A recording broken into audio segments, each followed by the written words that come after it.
Welcome to Your Best Interviews. My name is Eric Smith. Thank you so much for spending the time here with me. I know there's a lot of places that you can go, and so I appreciate you spending the time here with me. Today, what I want to talk about is just why your first interview question is going to be so important and what that interview question is 99.9% of the time. So the interview question that you should always prepare for and that you should expect coming first is, tell me about yourself. The reason that this is the first question is because most interviewers have a sense of who you are because they have the resume in front of you, right? You've typically gone through a phone screen. You've definitely gone through a visual screen in order to get to that in-person interview. And so the person's seen your resume, they've evaluated you, they've deemed you qualified on paper, but now they want to get a better sense for who you are and how you answer that question, right? It gives them a little bit more about you outside of just the piece of paper that they've been studying, right? And so it's a great first question because it's more of an icebreaker question. It gets you talking about who you are, lets them understand you a little bit better, but also it gives them a sense for how you answer this question about yourself.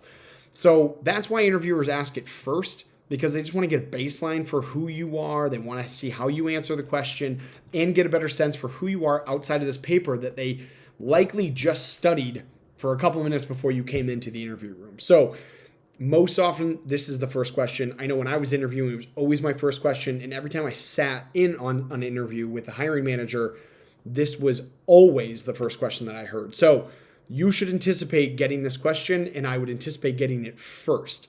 The reason this question is so important is because it sets the tone for the whole interview. Really, if you don't answer this question correctly, and I'm going to explain what I mean by correctly, but if you blow this first question, it sets the whole interview off on the wrong foot. And now I don't mean to say this in a way to make you overthink it or get scared about the interview question. It really can set you up to succeed and to get off on the right foot with them. But you just need to be sure that you're prepared for it, right? And how you get prepared for it is A, know it's coming, B, practice it. You have to practice so much that you can spout this answer off in a very concise amount of time over and over and over without any errors. So this is the one that you should be practicing the most because, again, it's going to come at the beginning and it sets the tone for the whole interview. Common mistakes that I've seen when people answer this question are they just go on and on and on. And the reason people ramble on this, the reason that people have a 5 or 10 minute answer on tell me about yourself is because they haven't practiced it. And think about your life, your work experience, why you want this job, your excitement going in, your nerves. All of that tends to come out in this answer because there's so much that you could say and so much that you also want to say to convey why you're the best candidate. And before you know it, you're going on and on. You're hitting 3 minutes, 4 minutes, 5 minutes, 6 minutes, depending on how self-aware you are with how long you're talking.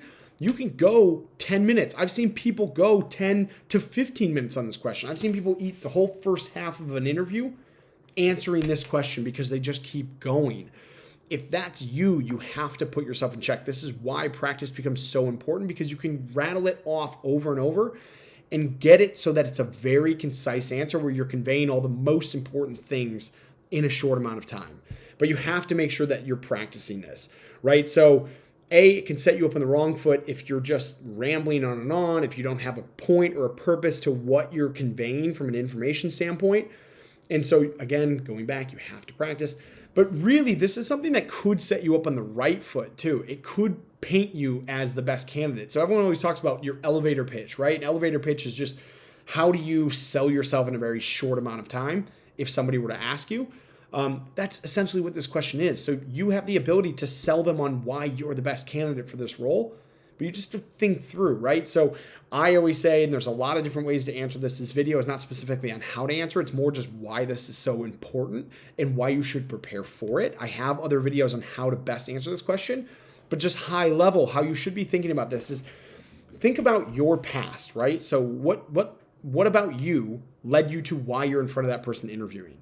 That's kind of the scope of the whole question, but also think about it through the lens of the person that's interviewing you. What do they care about, right? They don't care about things that aren't relevant to them, right? So you want to think about all the things that make you well-rounded and why you're the best candidate. So maybe that's stemming back to childhood. Maybe it's, how you grew up. My wife, she grew up on a farm. So she loves to say, I grew up on a farm because she feels that conveys that she's a hard worker. She grew up with chores and responsibility and things like that.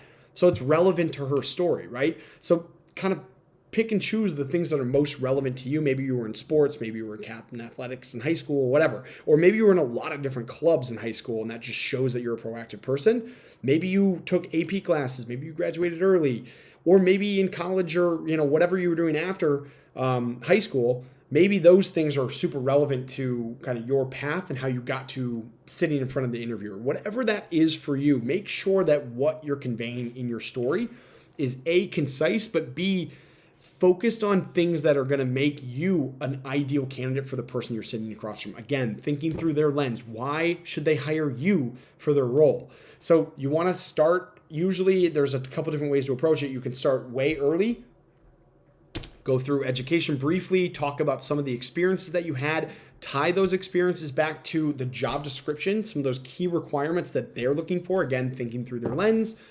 Tie those things in. I was able to do this. I cut my teeth doing this, which really gave me a lot of experience around this area that they're most interested in.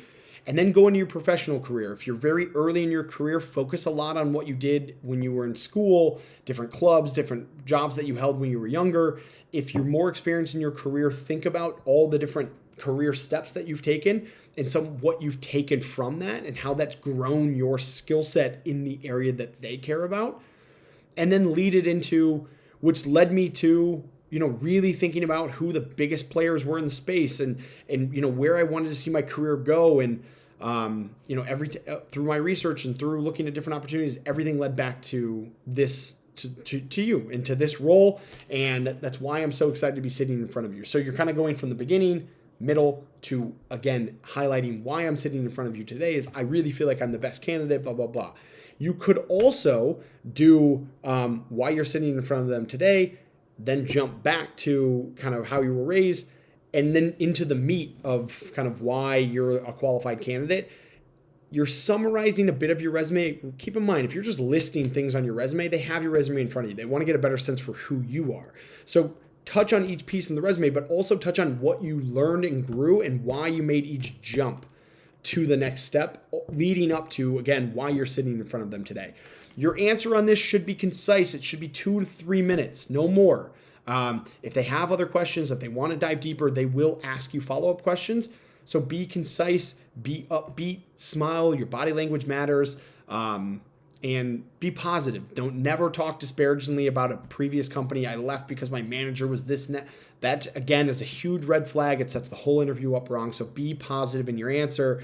All of this comes, guys, through practicing. You have to practice this. Please check out the other video I have on how to answer Tell Me About Yourself, because it is the most important question, and it's the question that you're going to get asked first. Guys, hopefully this was helpful. I know this wasn't a deep dive in the question. I have another video that is specifically a deep dive on how to answer this question, how you can structure your answer. So check that out. Also, check out the links below and hit subscribe. Monday and Wednesday, 2 videos a week, and they're all centered on helping you in the interview process get the job that you really want. So thanks for being here. I appreciate you, and good luck.